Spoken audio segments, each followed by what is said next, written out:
Você sabe o que é a jornada da heroína? Como eu já falei no outro vídeo, Joseph Campbell cunhou o conceito de jornada do herói, que depois foi transformado em um modelo narrativo pelo Christopher Vogler. A jornada da heroína, curiosamente, passa por algo semelhante. A jornada do herói no livro O Herói das Mil Faces é uma análise de estrutura que se repetia nos mitos e nos contos de fadas. Então, por mais que ele se utilize bastante da psicologia junguiana, a base e o foco dele já são previamente narrativas. Agora, a origem da jornada da heroína é bem diferente. Esse conceito surge no livro A Jornada da Heroína, da autora Maureen Murdock, uma psicóloga analítica aluna do Joseph Campbell, que percebeu em suas pacientes um padrão cíclico que se repetia nas histórias delas como problemas na sua vida. A separação com o feminino, a identificação com o masculino e busca por aliados, o caminho dos perigos e por aí vai. Ela decidiu então dar forma para essa sua pesquisa, seguindo a mesma forma que o Joseph Campbell tinha criado, dando exemplos dos seus casos clínicos e misturando com contos e mitos. Mas, como vocês podem perceber, as bases dos dois e as intenções deles criando esses conceitos foram bem diferentes. E assim como ele, a Maureen Murdock também não tinha intenção que isso fosse se tornar uma base, uma estrutura narrativa para outras pessoas contarem histórias. Mas é claro que depois foi bem isso que aconteceu. Diferentes autoras se utilizaram da base estabelecida pela Maureen Murdock para criar modelos inspirados nela, como é o caso da Kim Hudson, no seu livro The Virgin's Promise, e também da Gail Carriger, em seu livro The Heroine's Journey. Inclusive, as autoras deixam claro que a heroína, ou então a virgem aqui no livro, não são necessariamente mulheres. Então vamos entender alguma diferença entre a jornada da heroína e a jornada do herói, usando como base a Kim Hudson, ok? Quanto que na jornada do herói o mais importante são as ações, mudanças e conquistas no mundo físico, ou seja, o mais importante é o mundo em si e não as emoções do protagonista, a jornada da heroína não é necessariamente uma jornada, mas sim um processo emocional, como dito pela própria Kim Hudson, onde o foco principal é justamente nas mudanças emotivas que a personagem vai passando ali ao longo da história. E essa estrutura se divide em 12 etapas diferentes. Primeiro,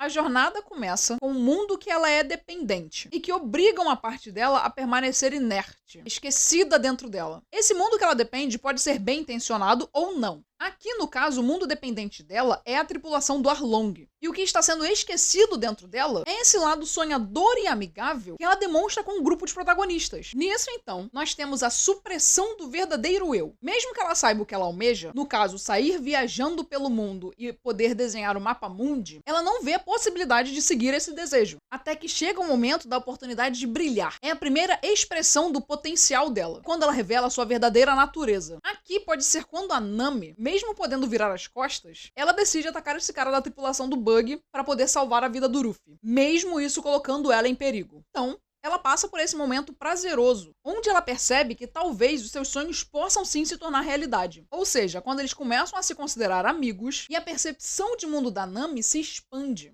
ao perceber que os piratas não são todos como o Arlong ou como Don Krieg. Então agora, que ela sente que os sonhos podem se tornar realidade, ela cria um local secreto para ela ser ela mesma e teme que o seu mundo dependente descubra sobre o seu local secreto. Aí, após passar um tempo no seu local secreto, ela cria um grande desconforto com o seu mundo dependente e muita angústia com o seu mundo secreto. Aqui no caso, eu acho que a Nami não se encaixa tão bem, pois em nenhum momento ela chega a ficar nem confusa, sobre o que fazer. Na verdade, ela tá sempre muito bem decidida, de que irá voltar ao seu mundo dependente e que vai tentar resolver o problema, da sua ilha. E então, ela tem que enfrentar o fato de que ela não consegue mais manter os dois mundos. E eles se colidem, gerando muitos conflitos. Nessa parte, ela frequentemente se encontra machucada, humilhada ou exilada. Curiosamente, aqui nessa parte, a Nami tá os três. Ela está machucada fisicamente, psicologicamente, está humilhada por ter sido enganada por anos, está exilada da sua família e amigos. Então ela desiste do que a está mantendo presa. É o ponto de virada psicológico da heroína. E aqui, nós temos a cena da Nami tentando ir atacar a tripulação do Arlong sozinha. Também a cena icônica da Nami pedindo a ajuda do Ruffy. E é quando ela aceita e percebe que seus esforços de anos foram em vão, já que o Arlong só estava enganando ela esse tempo todo, ela então fica cheia de raiva